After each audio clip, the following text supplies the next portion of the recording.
Okay, let's get started. So welcome to Physics 451, which is classical mechanics. So here I have a syllabus and the first problem set. So why don't you guys pass these around? Don't worry, it's not due for 2 weeks. You know. Okay, so maybe we can just start with some administrative details. So we're meeting Tuesday, Thursday, 12:30 to 2. As you have probably noticed, the official location is like the most inconvenient room they could have possibly chosen. So what I'm going to try and do is reschedule the room. I actually already requested them to reschedule it twice, but to change the room twice, but they never really got back to me. So we'll keep working on that. The thing that's helped, so one thing that I did do is reserve a seminar room in Rutherford, room 326. But unfortunately, the enrollment for this class is much higher than it usually is. So the official enrollment is 35. How many people do we have here? 1, 2, 3,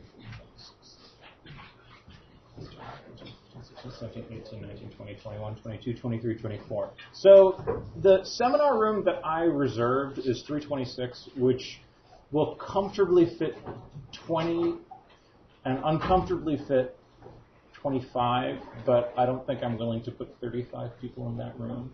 So there are only 24 of us here, if I counted correctly.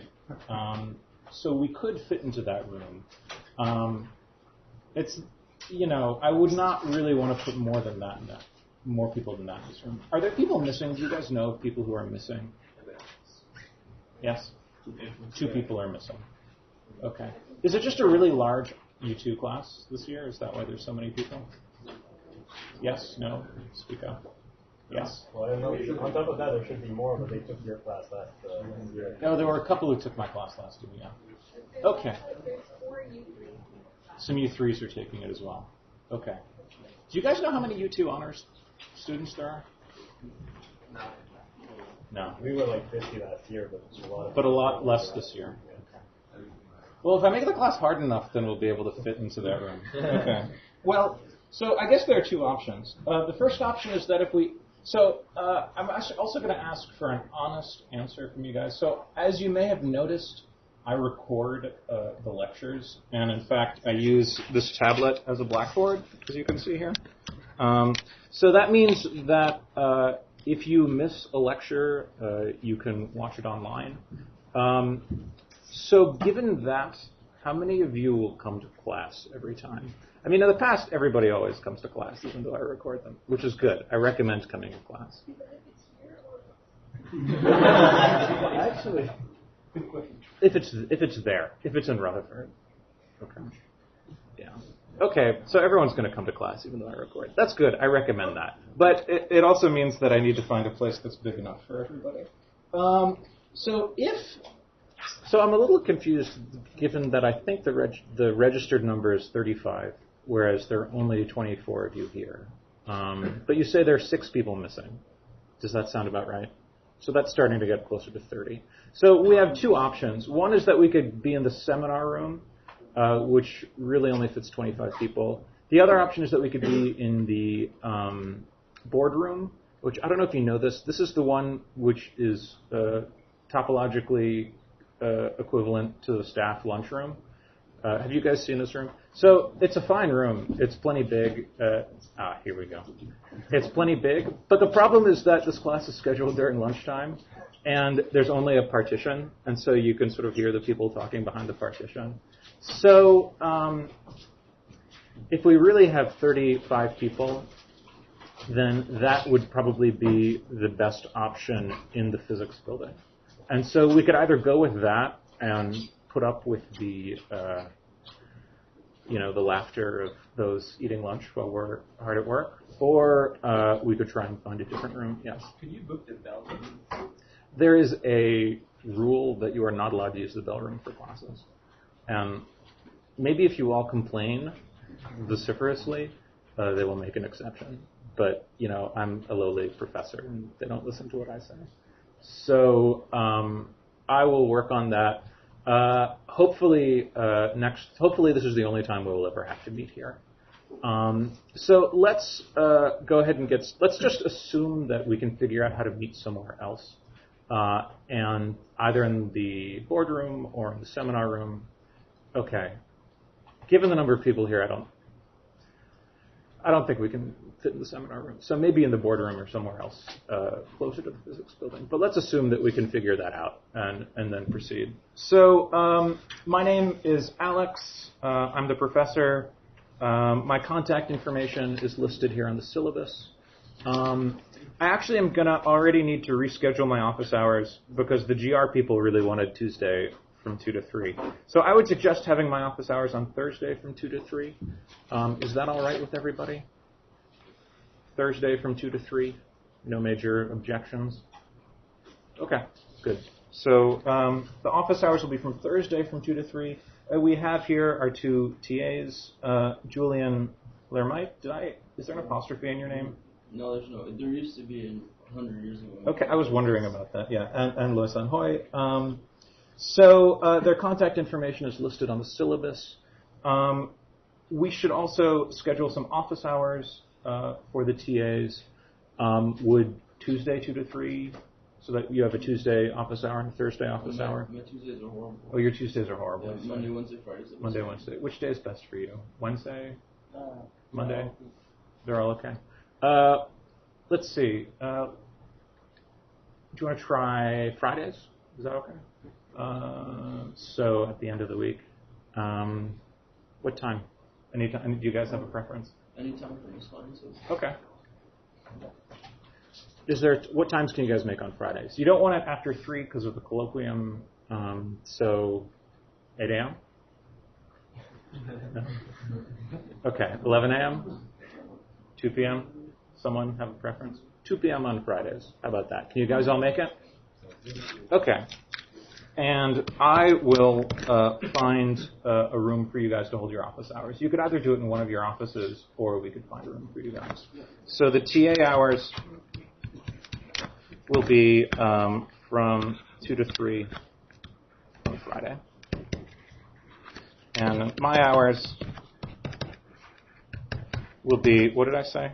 Thursday on Thursday. Okay, you guys can take off if you want. I think that that completes what you guys are needed to. But anyway, these are your TAs. Enjoy them. Make use of them. Okay, so let's just go through a few other administrative details before getting started. So I'll send announcements to all of your official McGill.ca email addresses. I will probably send many announcements throughout the course if there are errors on the problem set.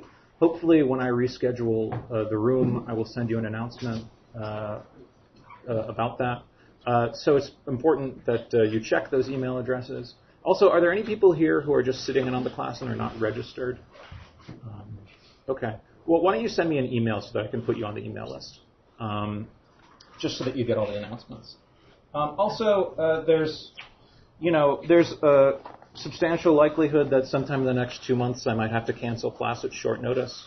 And so make sure to check your emails regularly so that if I do have to cancel class, you can save yourself from schlepping in if you don't need to. Okay, so another comment. We do have a course webpage, which is listed on the syllabus. As I said, I do record my lectures. I essentially record whatever you see on the computer screen in front of you, so that if you miss a class, you can go look at the video on my webpage. I also have PDFs of the notes that I write down, so that if you choose not to take notes, then you can go and download those from the webpage. Also, it may be helpful, I have recorded this last year as well, and so the lectures from last year probably won't be too useful to you, but the notes might be useful if you want to have them sitting in front of you while I lecture. I won't exactly follow the same path that I did last year, but I will approximately follow it. So it'll be not exactly the same, but pretty close. And finally, the problem sets will also be posted on the webpage. I should also just say a little legal disclaimer is that I can't promise that I'm going to record every lecture just because about one time out of 10 I can't get my computer to work. And so, I make it available I make the recordings available as a resource, but I can't promise that you can count on them. Okay, grading. So your grading will be a weighted average of homeworks, midterms, and a final.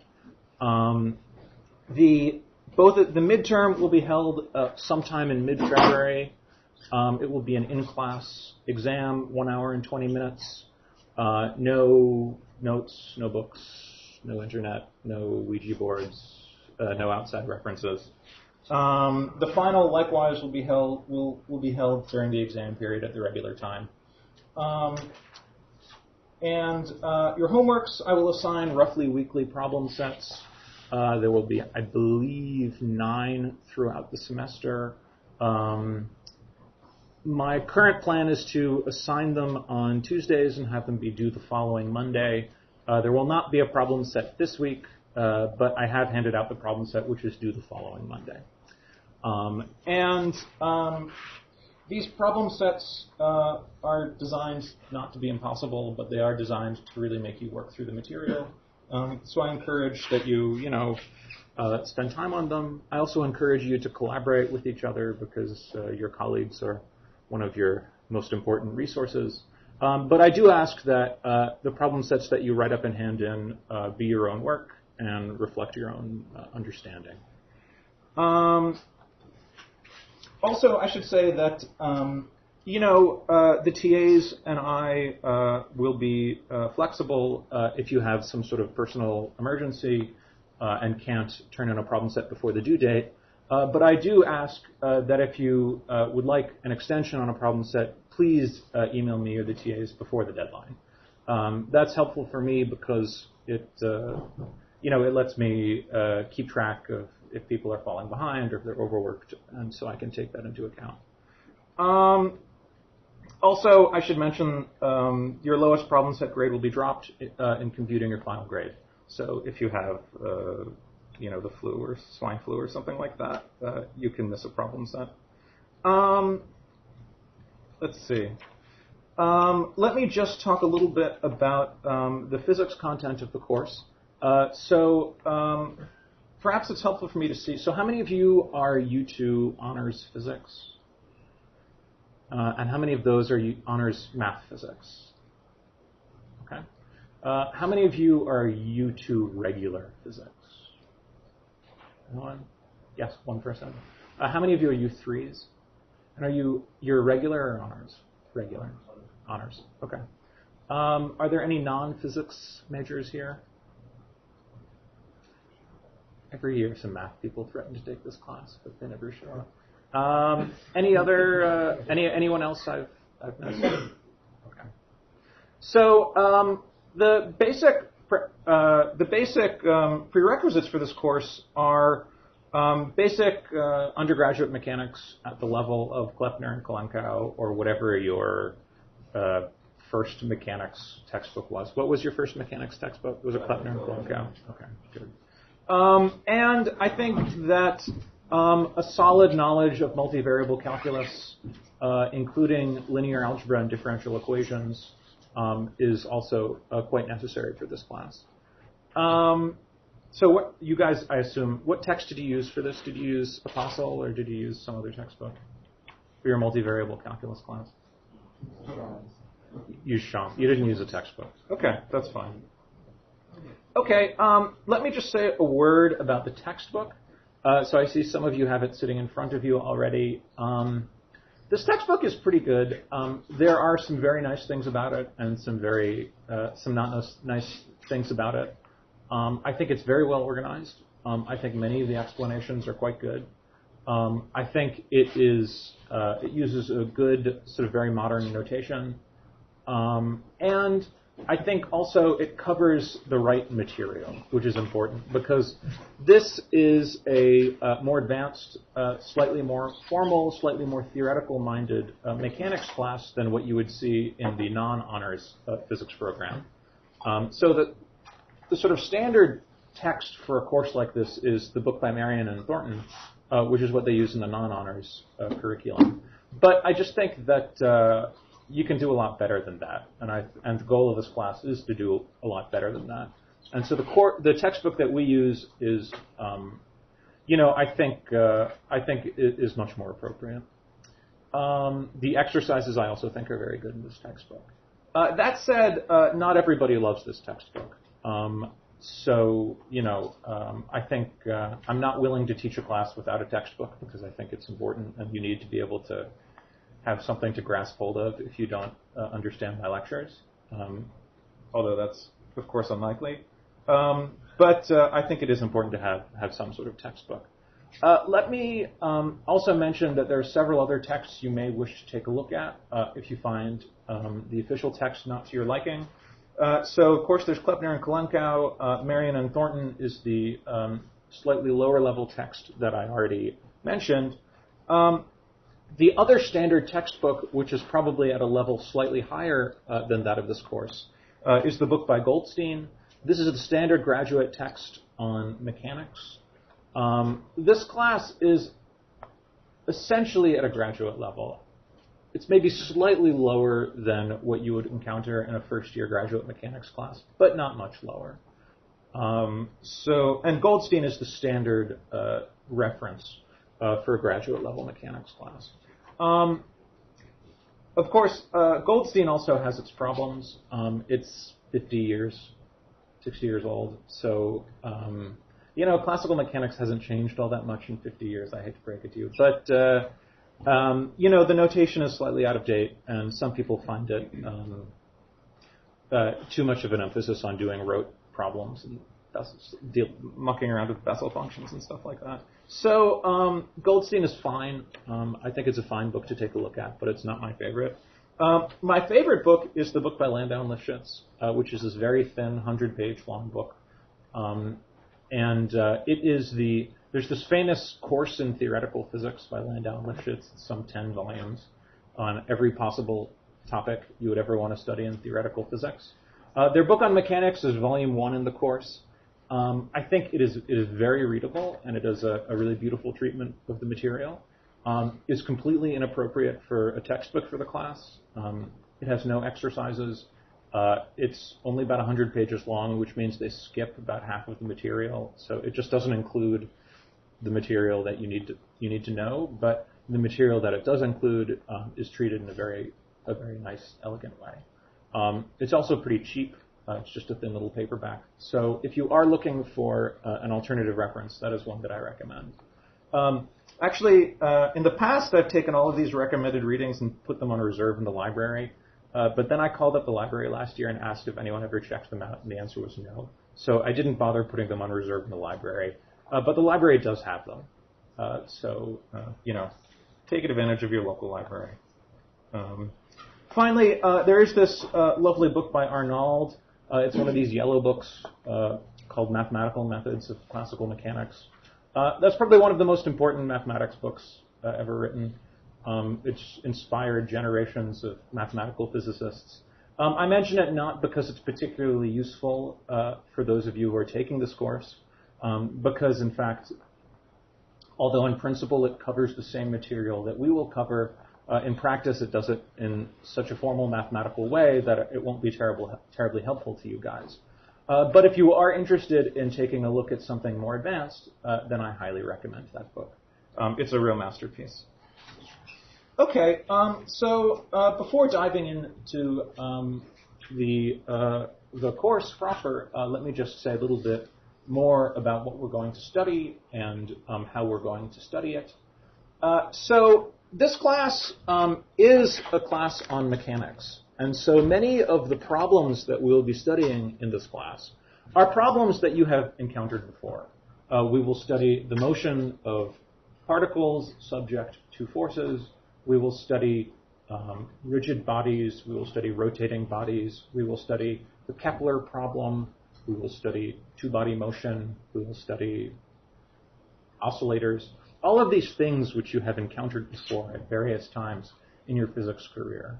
But now is the first time where you will be approaching it all from a unified point of view. And the goal of this class is not so much to focus on the individual problems. So oscillators are important, rigid bodies are important, the Kepler problem is important. But what's really important in the class are the theoretical techniques that you will use to attack those problems. So the first several weeks of this class, I will be introducing you to a new way of thinking about mechanics. And it is a way of thinking about mechanics which is quite different and in some ways much more elegant than the Newtonian framework that you have been using so far in your physics careers. And this framework is much, much more powerful than the framework of Newtonian physics that you are used to. And it makes clear, and so first of all, computationally, it is much more efficient than the Newtonian framework. But also conceptually, it is much clearer. And it allows you to understand in a conceptual way many of the fundamental concepts in physics that heretofore have been somewhat mysterious. So my favorite example of such a concept is that of a symmetry. So far in your lives, you have a loose heuristic understanding of what a symmetry is. But in this class, one of the things that we will be able to do is give a precise treatment of symmetries. And in fact, we will discover something remarkable, which is known as Noether's theorem. And that is the statement that whenever you have a symmetry, you have an associated conserved quantity. So previously in your physics careers, in your mechanics classes, you, for example, encountered the notion of energy. And energy was probably, you probably learned it in the context of conservation of energy as being a useful tool for solving mechanics problems. But in fact, energy is something much more important than that. Energy is the reason why energy is conserved is that the laws of physics are time translation invariant. For example, if I the physics of bodies moving around in this room right now is the same with the physics of bodies moving in this room a minute ago, or a minute in the future, or a year in the future. That's the statement that the laws of physics are time translation invariant. And a consequence of that is that there's a quantity called energy, which is conserved. And so there's this very deep relationship between symmetries and conserved quantities. And one of the goals of this course is to reformulate the way that we think about mechanics in a manner which makes the role of these symmetries manifest.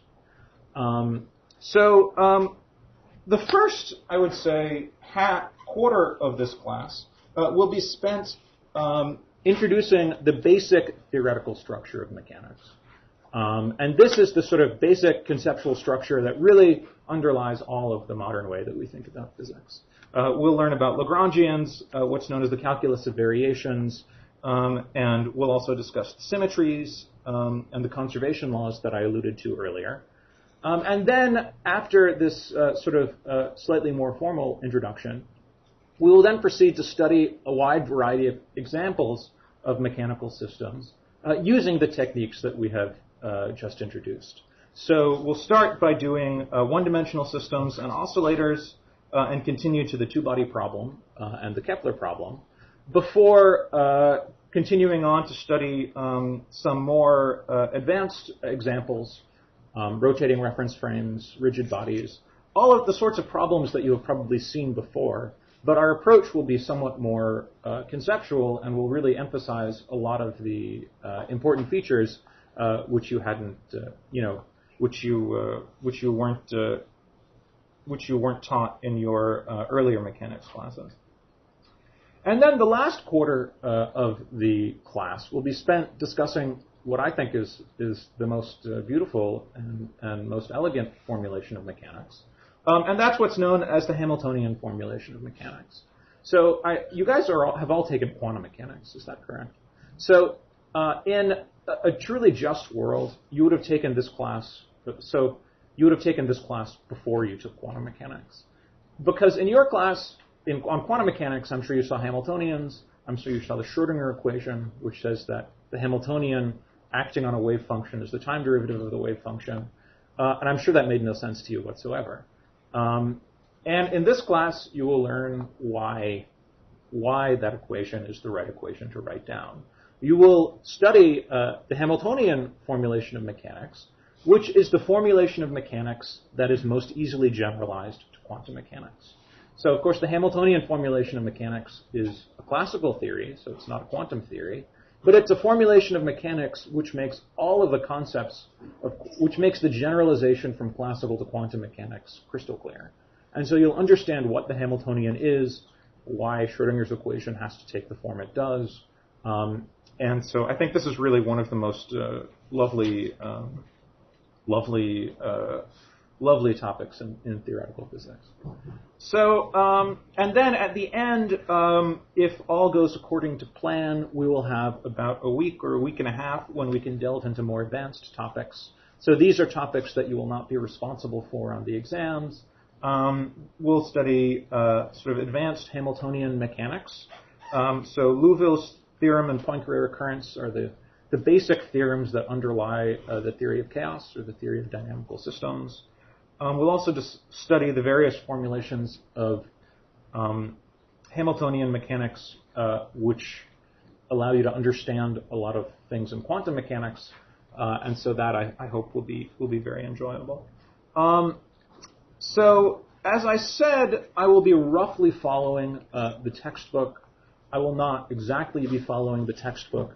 I would say that 60 to 70% of the material will follow the textbook rather closely. 30 to 40% will not. However, I have indicated in this outline which chapters go along with which subjects. So we'll be covering roughly a chapter a week, maybe a little slightly less than that. So let's see. Have I forgotten anything? I don't think I've forgotten anything. Are there any questions, comments? I encourage everyone to interrupt me, to ask questions, make comments. If there are things that are unclear, please let me know. If you feel like I am going too slow, please let me know. If you feel like I'm going too fast, please let me know. Also, if you have comments on the way the course is going or questions on the material, please feel free to get in contact with me. As I said, my office hours will be held once a week, but I'm also around. You can feel free to stop by my office at any time. If I'm busy, I'll tell you to go away, but before telling you to go away, I'll set up another time to meet with you. Or you can always send me an email. The best way to meet with me is to send me an email first so that we can schedule a time to meet. Okay, I think that is everything. Any questions before I get started? Comments? Issues you would like to share with the group? Okay. I should probably make a comment about my teaching style. So, as I mentioned, I use this tablet instead of a blackboard. I think that this has both advantages and disadvantages. The advantage is that, well, if you miss a class, you can always go and look at it online, or if you didn't understand something, you can then go put this on your iPod and listen to it as you fall asleep. Also, I think having a written record of everything I do is very useful for those of you who prefer not to take notes. There are disadvantages, however. I think writing on a blackboard is more fun. It's more melodramatic if I'm running around covered with chalk, waving my arms, which I can't really do if I'm stuck here right in front of the tablet. So I think there are advantages and disadvantages. I found that I think the advantages outweigh the disadvantages. So I hope you find the same thing. Okay, no questions, comments? Have I forgotten anything? I don't think I've forgotten anything. Yeah. Okay, so what I would like to do is start by discussing a few very basic concepts. So the next half an hour might be a little basic, but I think it's important to describe a little bit in detail exactly what sort of language we'll be using. Is that visible? You guys can all see that. What sort of language we'll be using for the rest of the class. So our goal in this class is to study the dynamics of classical systems. Okay, that's what classical mechanics means. And what is a classical system? A classical system is one that is not quantum mechanical.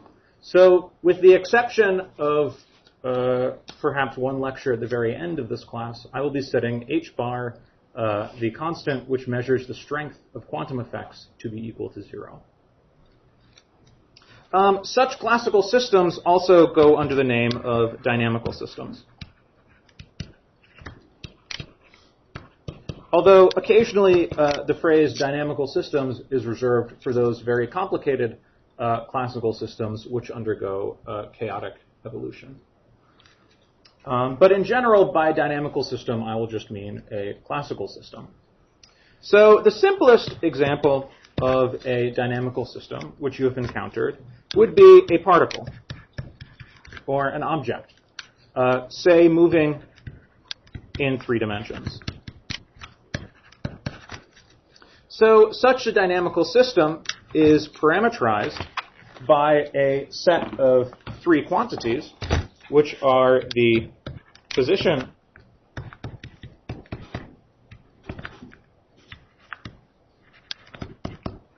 of the particle as measured in some Cartesian coordinate system. And in addition to the position of the particle, we can also compute, for example, the time derivative of the position, which is the velocity vector, the second time derivative, which is the acceleration, and so forth. And so we call a particle moving in 3 dimensions a dynamical system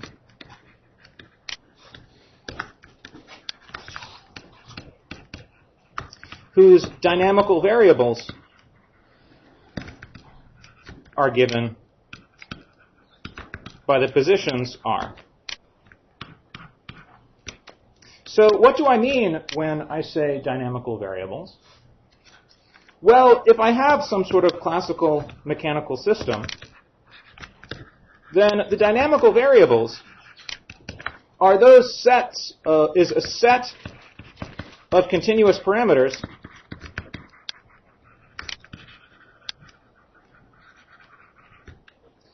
which uniquely specify the motion, or which uniquely specify the state of the system.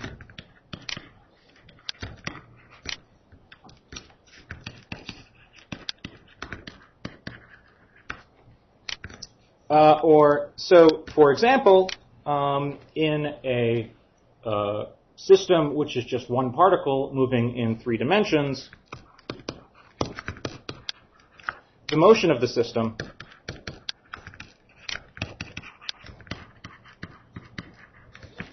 is uniquely specified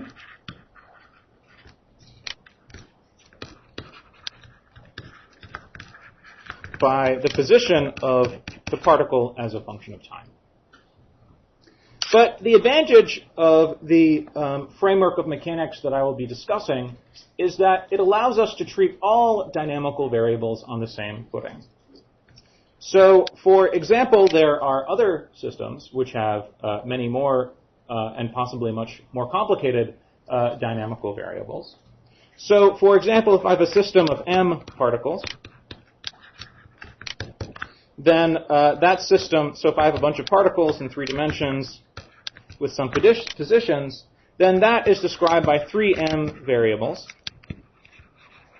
which are simply the positions of the particles as a function of time. Where here I label the positions with an index alpha, which runs from 1 up to m, and labels the different particles in the system, or the different parts of the system. So, so far, everything I've said is completely trivial. But the point is that we will often be interested in systems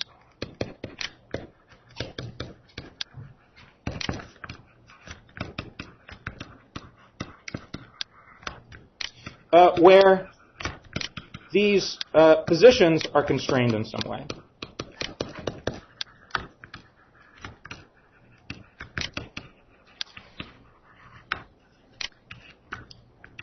So what do I mean when I say that the positions are constrained? So let's say that I have a system which consists of m moving parts whose positions are given by R1 up to Rm. Then the system will be constrained if the R alpha obey some relations.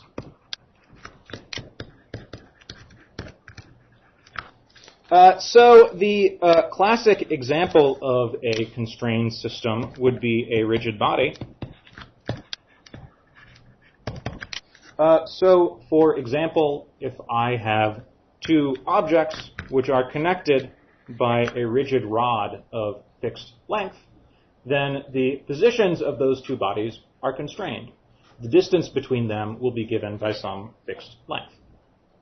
And of course, there are more complicated rigid bodies. I could imagine a system of four objects which are constrained in some way. Or I could imagine a system of an infinite or a very large number of objects, such as this coffee cup, which are constrained in some rather complicated way. So along with this concept of constrained systems, perhaps one of the most important concepts is that of the number of degrees of freedom. So the number of degrees of freedom of a system is the number of variables, so the number of continuous parameters required to uniquely specify the state.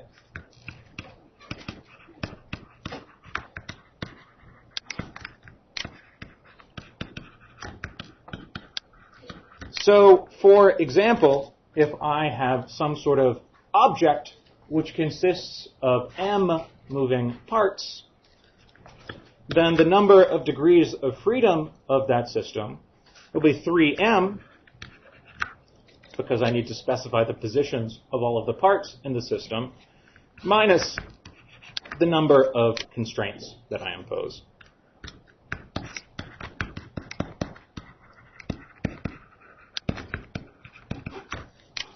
So, for example, in the rigid rod which was connecting two objects, the number of degrees of freedom of this system is equal to 5.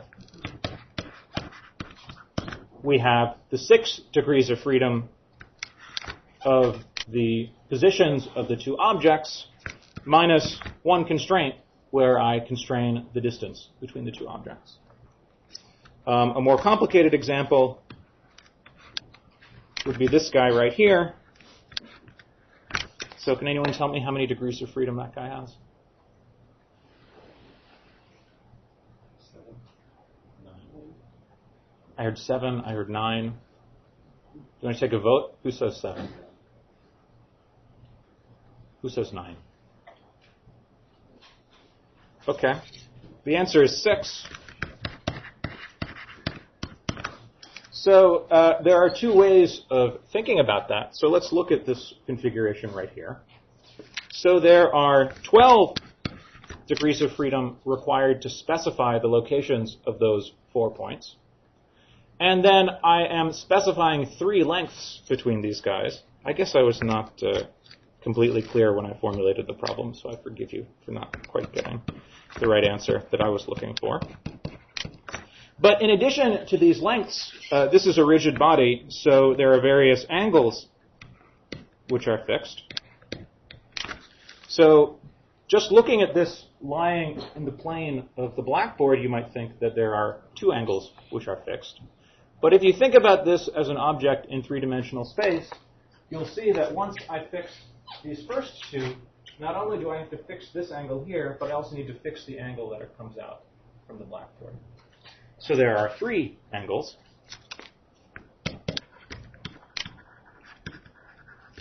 And indeed, as you are probably aware, one can also think about the motion of a rigid body in terms of a center of mass and an orientation.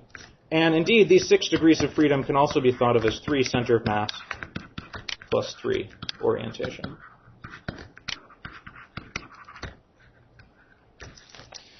And so, of course, we will be interested, yes? Why did you take the angle coming out of the blackboard for the first case for the rest? Because if I only specify this line here. The top one, the first. Oh, yes. Because you rotate this around. Yes. So the reason why.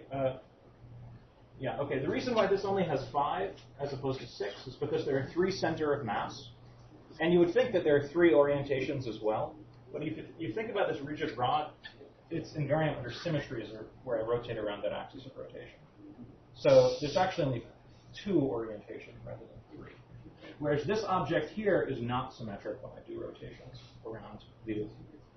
So that's why there are 3. That's a good question. And of course, symmetries like that will be very important in our study of mechanics. And so, of course, we will not just be interested in objects which are connected by rigid rods. We'll be interested in much more general sorts of mechanical systems.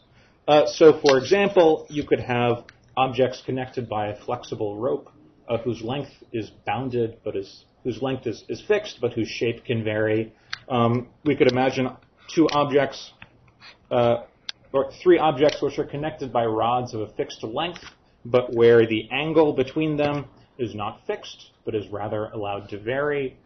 This would be a system with 9 degrees of freedom, because we have, what am I talking about? This would be a system with 7 degrees of freedom, because we have the 9 required to specify the positions, and then we are constraining only 2 lengths, but no angles, because we're allowing that angle to vary. This system actually is sort of famous. It's known as the double pendulum. Well, if one of those was attached to a fixed object, this would be a double pendulum right there. It's an important point. Was there a question? Yeah. What do you mean by 3 center of mass? Well, we'll discuss rigid body motion in great detail later on this semester. So, I don't necessarily describe this coffee cup by specifying the positions of all 10 to the 26 atoms in the coffee cup. I specify only the position of the center of mass of the coffee cup. Because there's 3 dimensions. Oh. That's right. So yes, I'm not saying anything fancy here. Yes. So something that is important here is that the dynamical variables that I use to describe a dynamical system don't have to be the usual Cartesian coordinates. And indeed, the power of Lagrangian mechanics, as we will see, is that it gives us a formulation of mechanics which works just as well no matter what choice I make for how I parameterize the state of the system. So, for example, I could take my degrees of freedom to be the Cartesian coordinates of a particle, x, y, and z, or I could take them to be spherical coordinates, r, theta, phi, or I could take them to be something much more complicated. And so depending on the problem, I can choose as the dynamical variables that I would like to use to study that problem anything I can think of. So I could use some very complicated set of dynamical variables in terms of which the dynamics might be quite simple. And this is really the power of this new formulation of mechanics. And it is one that we'll use again and again throughout this course. So, for example, for a pendulum, I could have, so let's say I have a pendulum here, then you could take as your You could take as your dynamical variables the x and y position of the pendulum. Let's just say the pendulum is confined to the plane of the blackboard here. I could take the x and y positions of the pendulum. Then I would have to subject them to a constraint, which is that the distance from the origin of the pendulum is fixed. But instead, if I wanted to, I could take as my dynamical variable the theta, the parameter, the angle theta that this pendulum makes with vertical. So this is a system with 1 degree of freedom, and I could, for example, take theta to be my dynamical variable. Or, if I wanted to, I could take x, the horizontal position of the pendulum, to be my dynamical variable. Or I could take y to be my dynamical variable, the vertical position of the pendulum. And our goal is to formulate a theory of mechanics where the physics is independent of whatever choice of dynamical variable we use to parameterize the state of the system. A more useful example, yes? So there will be some ambiguity, and in general, one has to think. So, for example, if I formulate, so likewise, for x, there will also be some ambiguity, depending on whether the pendulum is below the x-axis or below the x-axis or above the x-axis. So theta is a nice parameter because it uniquely specifies the angle. X and y are less friendly parameters because they don't uniquely specify the state of the system. They only specify it up to some choice. And so indeed, if you formulate the equations of motion in terms of x and y, you'll find that the solutions involve some square roots, and which sign of the square root you choose in your solution will tell you which solution you have. So there's some, in general, one has to think. So yes, good question. A more useful example would be the following. So let's imagine we have some inclined plane. Our unfortunate friend who will continue to join us from your introductory mechanics classes. So then, if we have a box sliding down an inclined plane, we could take the distance that that box has slid down the plane as one of our dynamical variables. And if we now imagine that that plane is sitting on a surface and is allowed to move back and forth, then we could take the distance of that plane, that inclined plane, from some other fixed origin to be another dynamical variable. And let's say that this plane here is actually part of some sort of, other system. I don't know, what do you call that? It's part of a scale where there's some other mass here. Then you would have to include some other degree of freedom there. So you can keep adding these degrees of freedom.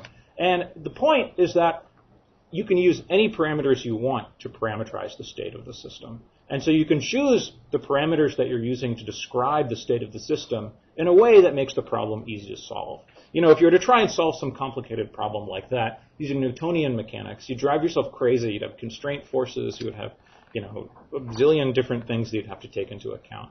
And our goal is to write down a formulation which will allow us to formulate the rules of mechanics in a way that allows us to use whatever choice for the dynamical variables makes our life easy. So in general, we'll reserve the name R that I've used before for a position in a Cartesian three-dimensional space. So in general, I will call a generic degree of freedom, I'll label it by Q. And so if I have a system with n degrees of freedom, I'll call those degrees of freedom Qi, where I runs from 1 up to n, which is the number of degrees of freedom.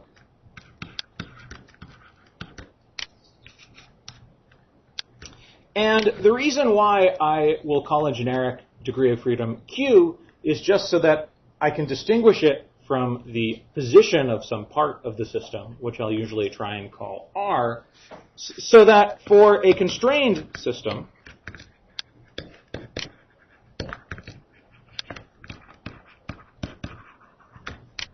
the position of any part of the system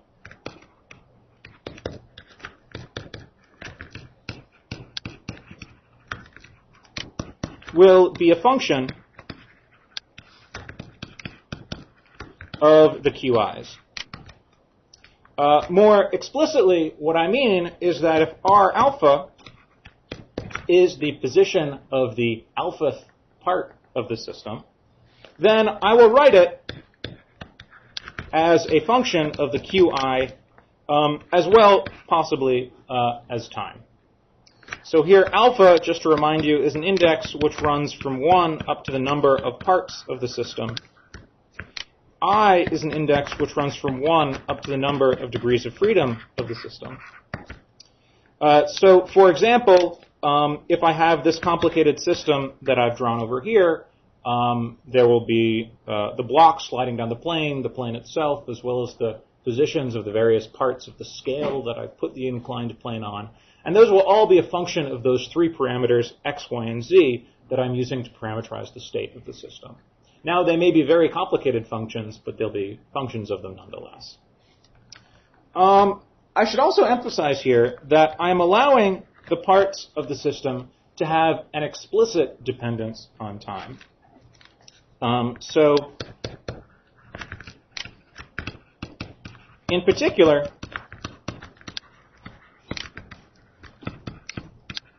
we could choose, for example, to take our QIs to be the positions of the parts of the system in some rotating coordinate system, or some coordinate system which is moving with some velocity with respect to our standard coordinate system, or some coordinate system which is accelerating with respect to our standard coordinate system.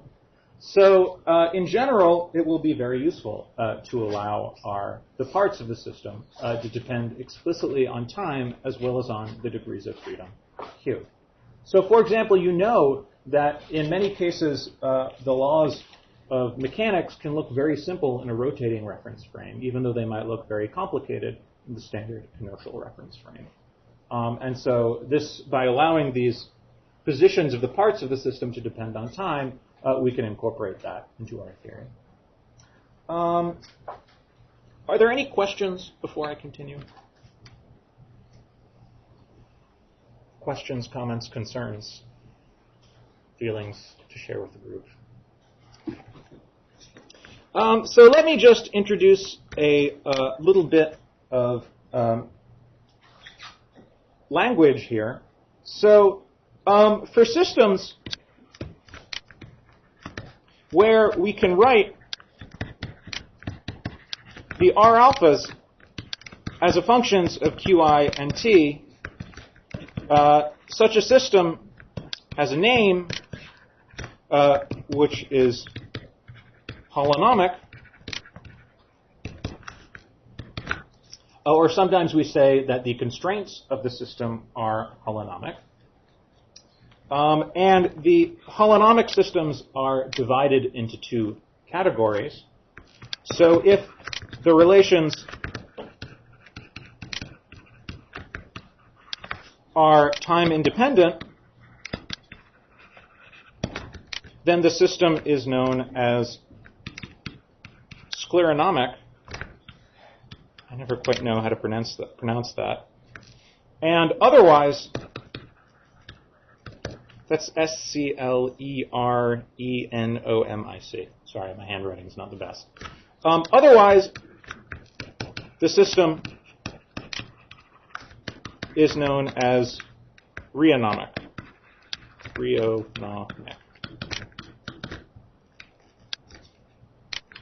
And finally, if we cannot write the R alphas as a function of some degrees of freedom and T, then the system is non-holonomic.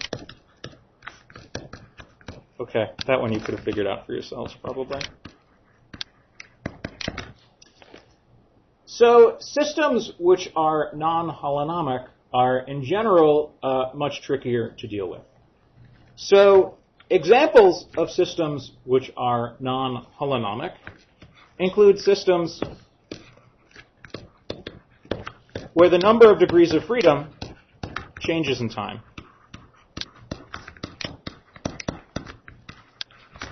So an example of a system which is not holonomic would be the following.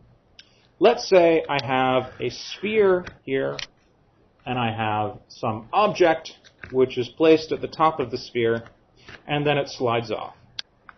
So as long as the object is in contact with the sphere, then it is a system with 1 degree of, or 2 degrees of freedom, which are the angles here that the object makes with the z-axis. But at some point, this object will fly free of the sphere and be described by a system with 3 degrees of freedom. So this would be a case where I have 2 going to 3 degrees of freedom. So that means that in addition to specifying the 2 or 3 parameters, I also need to specify something about the state, some additional data about the state of the system. A second example of a non-holonomic system would be systems with friction, because you could have an object which is sliding and has 1 degree of freedom, but then when it stops, you could think of it as something with 0 degrees of freedom. So in general, in the real world, most systems are not actually holonomic, but many of them can be approximated by holonomic systems.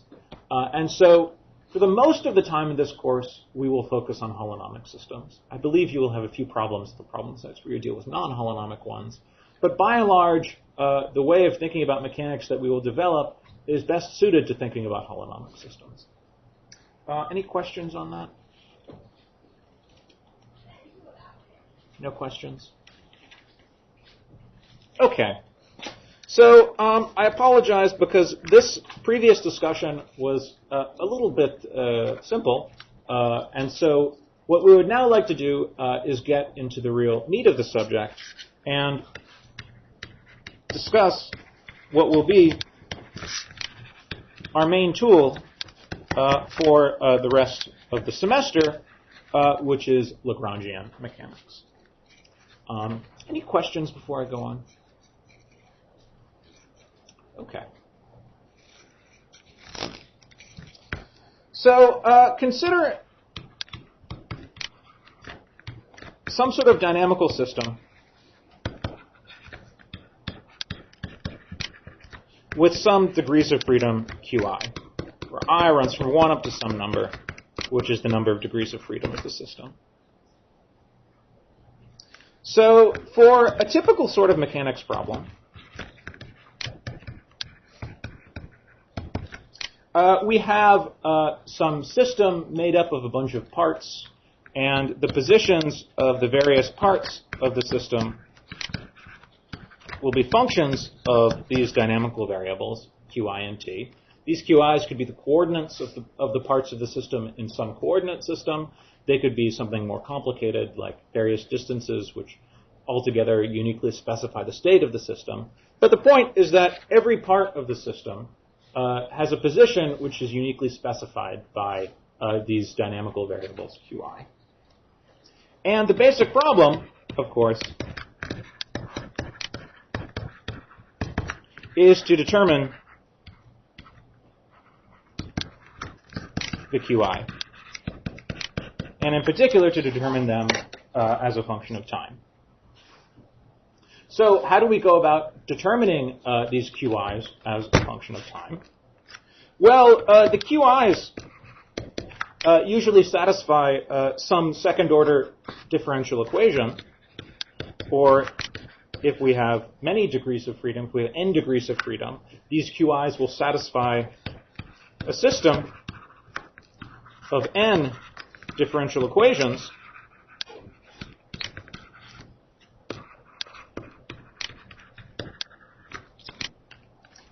which are known as the equations of motion. Or, because we'll write it so often, EOM. And in general, these will be some second-order differential equations, which, when we solve them, determine the positions of the various parts of the system as a function of time. So how do we determine these second-order differential equations? Well, the old way of doing it is something which you all know very well, So the old way of doing it is to use Newton's laws.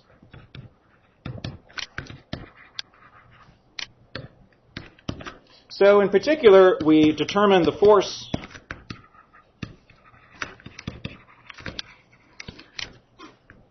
on a part of the system. So let's call F alpha the force on the alpha part of the system, where here alpha, I remind you, is an index that runs from 1 up to the number of parts of the system. And then we write down Newton's law, F is equal to ma.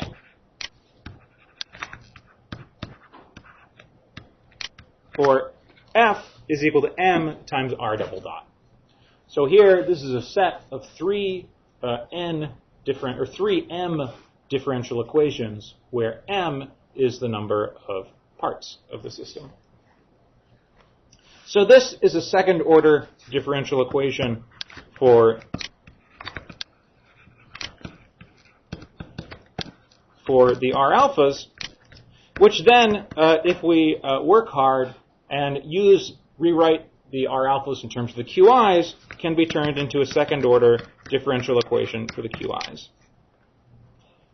And the hard part is always, that of course is easier said than done, and a lot of the tricky problems in Newtonian mechanics come from this rewriting, of going from the very general form of Newton's laws to whatever particular form you're interested in for the dynamical variables that you're using. And in particular, if we have a lot of constraints in the system, then this will require us to compute lots of constraint forces. And so what we would like to do is come up with a formulation of mechanics which dispenses with the need to formulate mechanics in terms of constraint forces.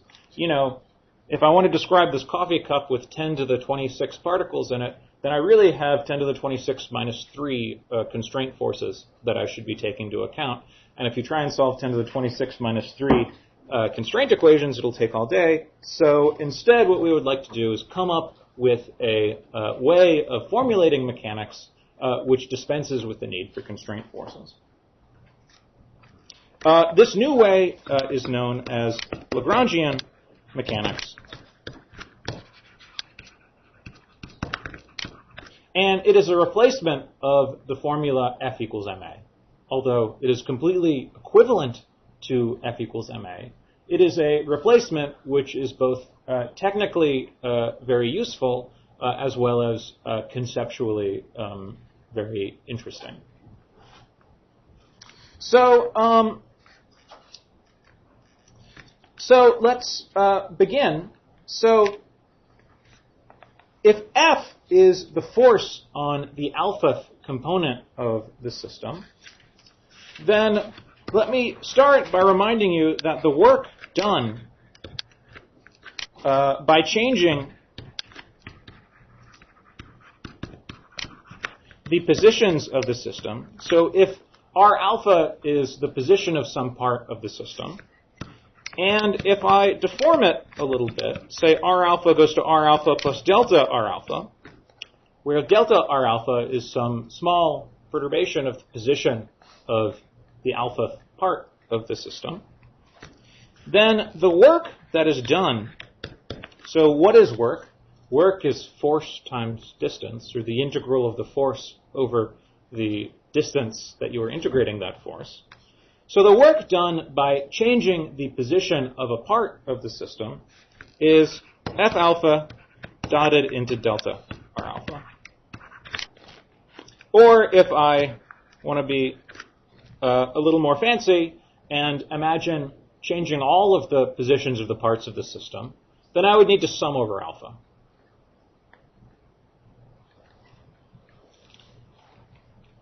So what we would now like to ask is if, written in terms of the R alphas, the amount of work done by changing the positions R alpha by a little bit delta R alpha is F dotted into delta R alpha, then how much work is done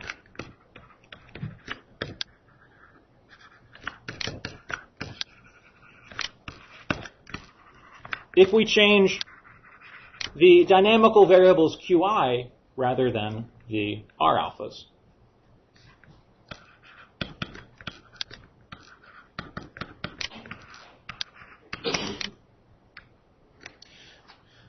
Well, since the r alphas are functions of the qi's as well as time, and if we deform the qi's by a little bit delta qi, then how do the r alphas change? Well, this is just all you need to do is imagine thinking of r alpha as a function of qi plus delta qi and then Taylor expanding. So let's first forget about the I indices. If you just have one degree of freedom q, and you compute r at q plus delta q, and that'll be rq plus delta q times dr by dq. So the variation in r alpha for a single degree of freedom will be dr alpha by dqi times delta qi. Sorry, that was with one degree of freedom, so that's how it changes if I vary one degree of freedom qi, and if I'm varying all of the degrees of freedom, I just sum over I. So this is really just Taylor's theorem. This is really just the expansion of the r alphas as a function of the qi's to first order in delta q. I should emphasize here that I'm thinking of the delta r's and delta q's as sort of infinitesimal variations of the positions of the system and of the dynamical variables. So what does that mean? That means that if I vary the q's to qi plus delta qi, the amount of work done is just found by plugging in this formula into the first formula, and I have a sum on alpha, f alpha, dotted into the sum on I, dr alpha by dqi, delta qi. Or if I wish to reorder the summations a little bit, I could write this as the sum on I of the sum of alpha, f alpha dotted into dr alpha by dqi times delta qi. So why is this a useful thing to think about? Well, this is a useful thing to think about because this quantity here in parentheses, I'll call it f sub I. This quantity here in parentheses is the sort of generalized force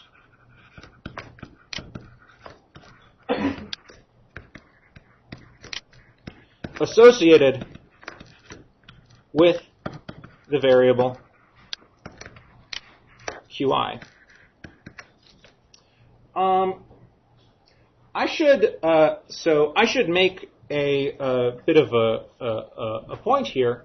So usually we think of the force acting on a given part of the system as a vector. It's a vector in our three-dimensional space. So the f alphas are really a set of 3m quantities, where m is the number of parts of the system. And instead, what I would like to do is try and formulate the system not in terms of the physical forces on all of the parts of the system, but instead only in terms of these generalized forces, which again are defined as the sum on alpha, f alpha dotted into dr alpha by dqi. And why is this useful? Well, the first thing to notice is that there are a lot less of these, because if I have many, many constraints, then the number of parts of the system is much bigger than the number of degrees of freedom of the system. But more important is that these these FIs are the forces in the allowed directions. So let me explain to you what I mean. So, for example, if I have a block on a plane, let's say that I fix the location of the inclined plane for a second. Then, if I were to use my usual Newtonian rules for studying the motion of an object sliding down that plane, then I would need to first study the action of two different forces on that object.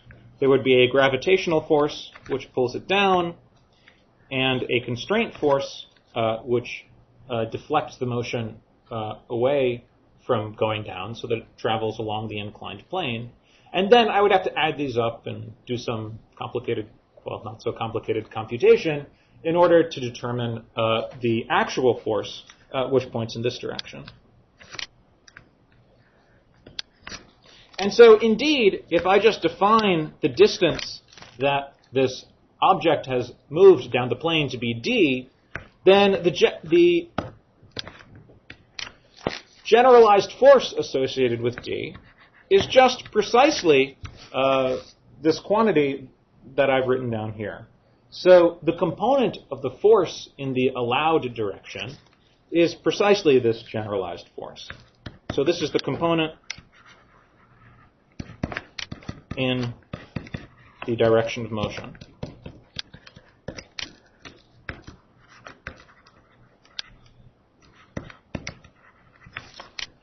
So in particular, if I can write down a formulation of mechanics which involves only these generalized forces, then I will have succeeded in writing down a formulation of mechanics in which there are no constraint forces.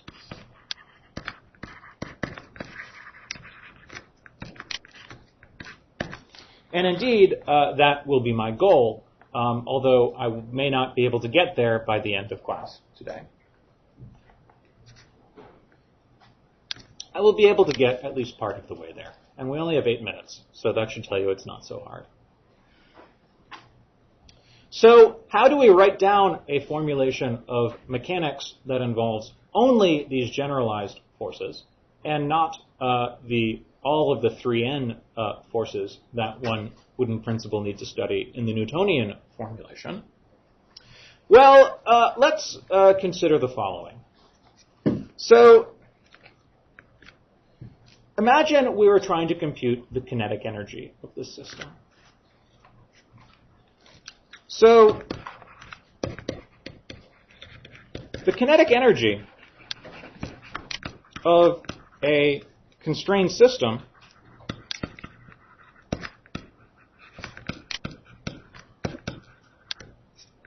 well, you all remember, hopefully, the formula for kinetic energy in your freshman mechanics classes. It's 1/2 mv squared, or if I have a system with many parts, I will need to sum over the various parts in the system of their mass times the velocity squared of that part of the system. R alpha dot times R alpha dot.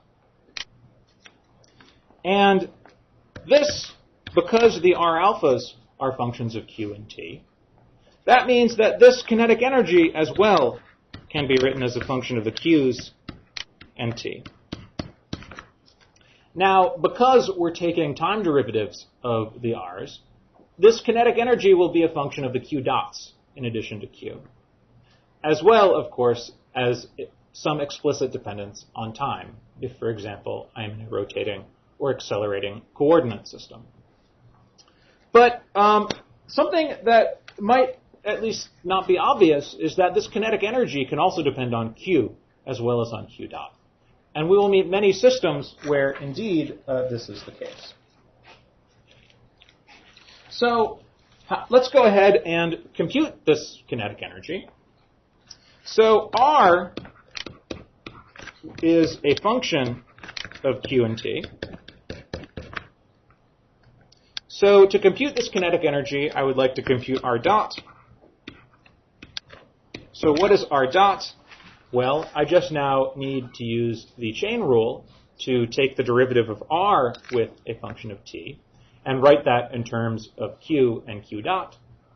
So there's one term which is the derivative of r with respect to q times q dot. And of course, I'll need to sum over I here using the chain rule, plus a second term. Can you read that? Sorry, that's a little messy. So the first term, just coming from the chain rule, is a sum on I dr alpha by dqi times qi dot. And the second term just comes from the explicit dependence of the r alphas on t.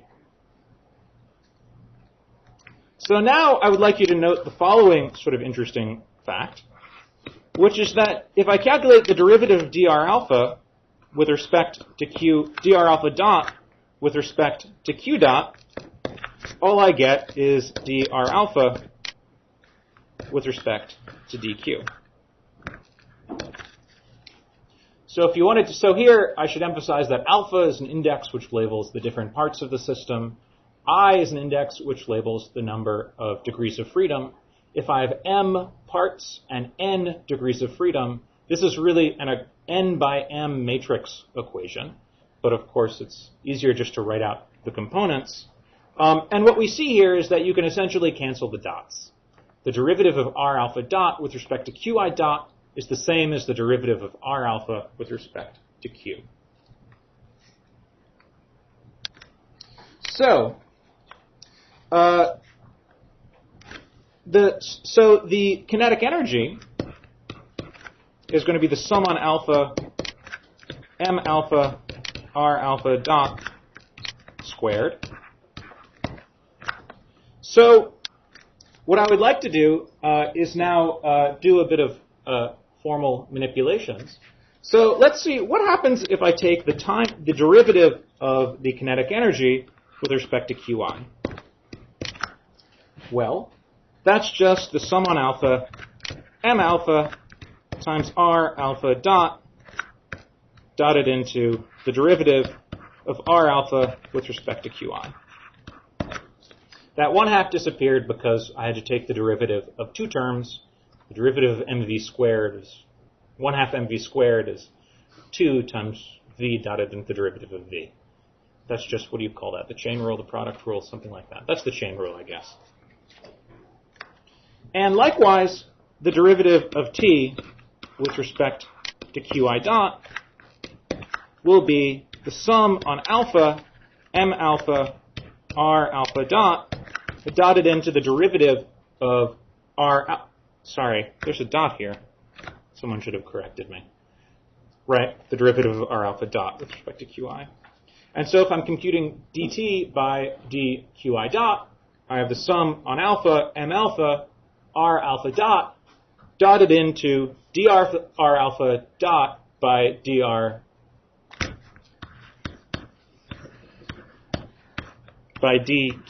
dot, which we just saw, which the sum on alpha m alpha r alpha dot dotted into dr alpha by dqi. So this is a bit of formal manipulation, but I ask you to please bear with me because this manipulation will bear fruit in just a minute. So what I would now like to do, because I'm Mr. Lagrange, is to calculate the total time derivative of this quantity. So there will be two terms appearing in this time derivative. There will be one term coming from the derivative of r alpha dot.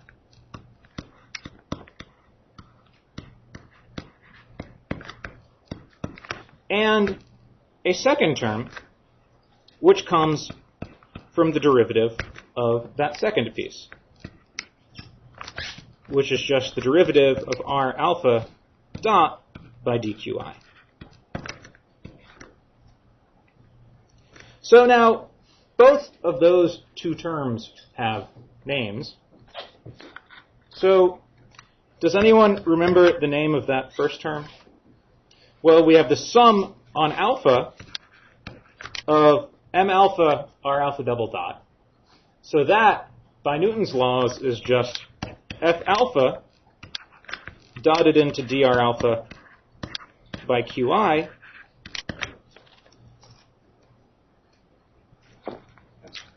And the second term will be the sum on alpha, m alpha r alpha dot times d r alpha dot by dqi. You don't even need to lift your head very much to see what that guy is. That's just this guy right here. So that's dt by dqi. And this first term, well, let's look at it for a second. Anyone recognize it?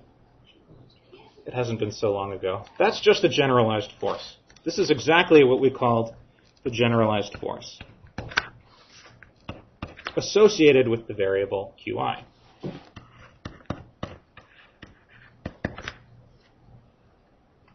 So let me just reorganize this a little bit and conclude that what we have discovered is that the generalized force associated with a dynamical variable qi is given by the kinetic energy of the system.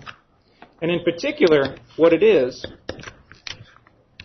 the time derivative of dt by dqi dot minus dt by dqi.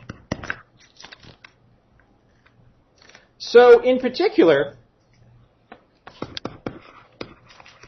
if we know how to write the kinetic energy as a function of the q dot and t,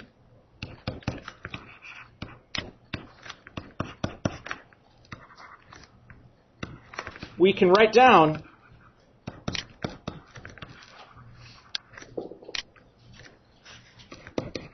the generalized forces. The generalized forces. Jesus Christ. The generalized forces without ever computing the constraint force.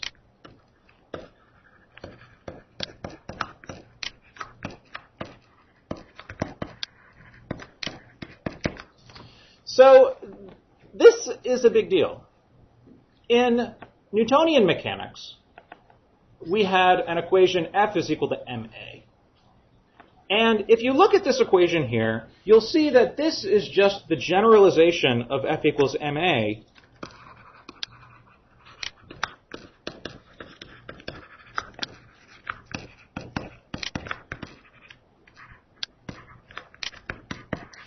to a generic degree of freedom. So, for example, for a free particle, the kinetic energy is 1/2 mv squared. And so this first term here is d by dt of the derivative of the kinetic energy with respect to v, which is mv. And so that first term there is just the usual ma term that appears when you have the motion of a free particle. But the second term is some sort of funny correction to that. And so what we've managed to do here is rewrite Newton's laws in a way where we never have to explicitly compute a constraint force. So if all you wanted to do was understand the generalized forces on the general dynamical variables of the system, then what you need to do is take your kinetic energy, write it as a function of q and q dot, and then just compute a couple derivatives in order to compute these generalized forces. So in our derivation of Lagrangian mechanics, this is only 1/2 the story. The other half we will encounter next time. But before I end, I'd like to ask if there are any questions. So I apologize that there were a lot of relatively unmotivated derivatives taken today. My goal will be to motivate more of the derivatives in the future, but unfortunately in this formal derivation, some formalness is necessary. No questions? Okay. I hope to not see you in this room again.